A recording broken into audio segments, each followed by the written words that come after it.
E se São Francisco de Assis atravessasse os séculos e aparecesse hoje, no meio das nossas cidades barulhentas, dos nossos prédios de vidro, das nossas redes sociais e das nossas vidas aceleradas, o que ele diria?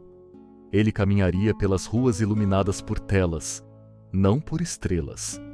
Veria homens e mulheres conectados ao mundo inteiro, mas desconectados de si mesmos. Encontraria gente com acesso a tudo: informação, entretenimento, consumo, mas vazios por dentro. E talvez, antes mesmo de falar, ele chorasse. Porque São Francisco não falava a partir da teoria. Ele falava a partir da conversão. Ele era um homem que já tinha experimentado o vazio do mundo. Já tinha provado o gosto da vaidade, do reconhecimento, da juventude sem limites, e sabia que nada daquilo sustentava a alma. Se ele estivesse aqui hoje, talvez nos perguntasse com a mesma simplicidade que um dia perguntou a si mesmo: para que você está vivendo? Vivemos em uma época que valoriza performance, produzir mais, ganhar mais, aparecer mais. O mundo moderno nos ensinou que sucesso é visibilidade, que valor é medido por seguidores, que felicidade é conforto. Mas Francisco conheceu o outro lado dessa equação. Ele nasceu rico. Poderia ter sido um grande comerciante, um homem respeitado, influente. Poderia ter vivido cercado de segurança, mas algo dentro dele gritava que aquilo não era suficiente. E talvez esse mesmo grito esteja dentro de você. Talvez você tenha alcançado coisas que um dia desejou: estabilidade, reconhecimento, estrutura, e mesmo assim sente que algo falta. Uma inquietação silenciosa, uma pergunta que você evita formular. São Francisco olharia para o mundo moderno e diria: vocês têm tudo, menos o essencial. Ele não condenaria a tecnologia, não demonizaria progresso, mas perguntaria: onde está o seu coração? Porque para ele, o problema nunca foram as coisas, foi o apego. Francisco ensinou que a pobreza verdadeira não é apenas não possuir bens, é não ser possuído por eles.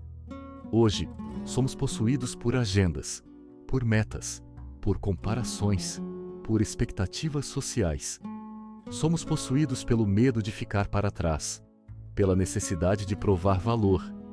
E São Francisco diria: você não precisa provar nada, você precisa se entregar. Ele lembraria que a alma não foi criada para competir, mas para amar. Não foi criada para acumular, mas para se doar. No mundo moderno, acumulamos experiências, viagens, títulos, diplomas, bens. Mas acumulamos também ansiedade, exaustão e solidão. Francisco diria que a exaustão do mundo não é física, é espiritual. Ele caminharia pelas nossas cidades e veria igrejas vazias e shoppings cheios. Veria gente que busca terapia para curar a ansiedade, mas não busca silêncio para ouvir Deus. E talvez dissesse com ternura e firmeza: vocês estão tentando curar sintomas ignorando a raiz. A raiz é o afastamento do essencial. São Francisco viveu em um tempo também corrompido. A igreja estava fragilizada. A sociedade era desigual. O poder dominava consciências. Ele poderia ter escolhido revolta, poderia ter escolhido crítica, mas escolheu conversão. Ele começou por si, e talvez essa seja a primeira coisa que ele diria ao mundo moderno: antes de querer mudar o mundo, permita que Deus mude você. Francisco não iniciou um movimento político, iniciou um movimento espiritual. Ele tirou as sandálias do orgulho, despiu-se da vaidade, abraçou a simplicidade. Hoje temos medo da simplicidade. Temos medo de parecer pouco, medo de não impressionar. Mas Francisco diria que a verdadeira grandeza é invisível. Ele nos ensinaria que a felicidade não está em subir mais alto, mas em descer mais fundo, dentro do próprio coração, onde Deus habita. O mundo moderno busca identidade em rótulos, em causas, em opiniões, em ideologias. Francisco buscou identidade em Cristo. Ele não dizia, eu sou isso ou aquilo. Ele dizia, eu sou menor. Ele fundou a Ordem dos Frades Menores. Menores porque sabiam que a grandeza é de Deus. Hoje, todos querem ser maiores. Maiores em alcance, maiores em influência, maiores em voz. Francisco diria, quanto menor você se faz, mais espaço Deus encontra. Ele falaria também sobre a criação.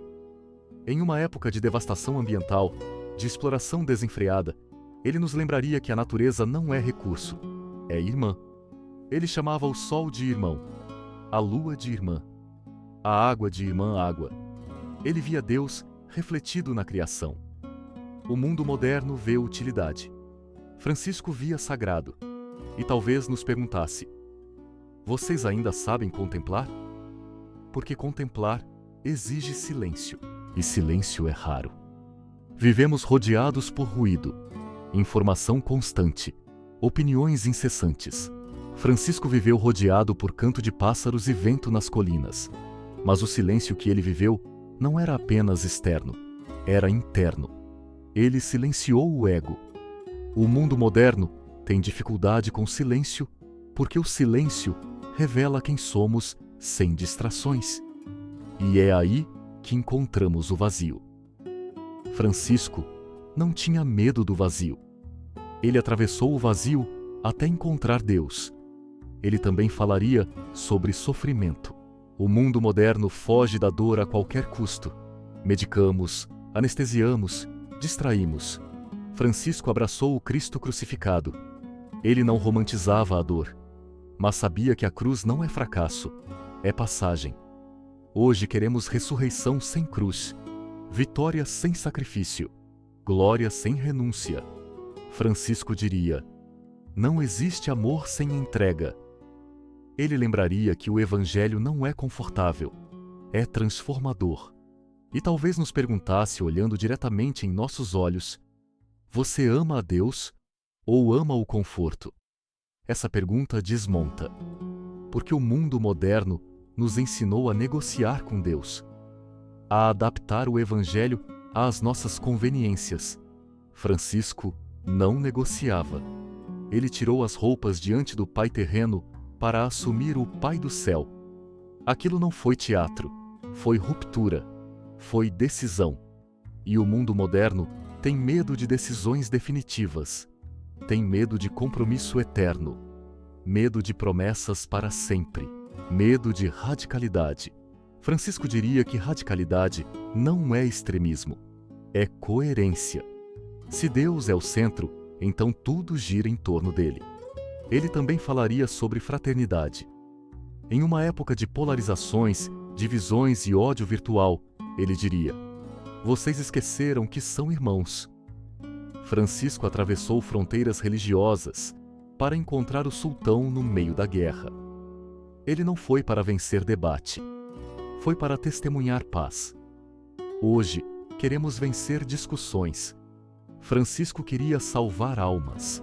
Ele diria que a maior revolução não é ideológica, é espiritual. E então, chegamos ao ponto mais profundo. O mundo moderno vive como se a eternidade fosse uma hipótese distante. Francisco vivia como se a eternidade fosse amanhã. Ele tinha consciência do céu, do inferno, do juízo, não por medo, mas por verdade. Ele diria que o maior erro do mundo moderno não é tecnológico, é espiritual. É viver como se esta vida fosse tudo. Ele nos lembraria que cada decisão ecoa na eternidade, que cada escolha molda a alma, que cada apego pode se tornar prisão. E talvez encerrasse com algo simples. Você foi criado para o céu, não para o aplauso, não para o consumo, não para a comparação, para o céu. E essa frase muda tudo, porque se fomos criados para o céu, então nossas prioridades precisam ser revistas. Nosso tempo precisa ser realinhado. Nosso coração precisa ser purificado. Francisco não diria isso com condenação. Diria com alegria, porque ele experimentou a liberdade de viver para Deus. Ele trocou riqueza por paz, status por sentido, segurança por providência, e encontrou alegria perfeita.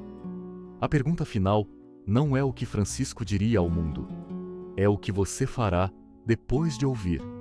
Porque o mundo moderno não muda com discursos, muda com conversões. E talvez hoje seja o dia de começar a sua.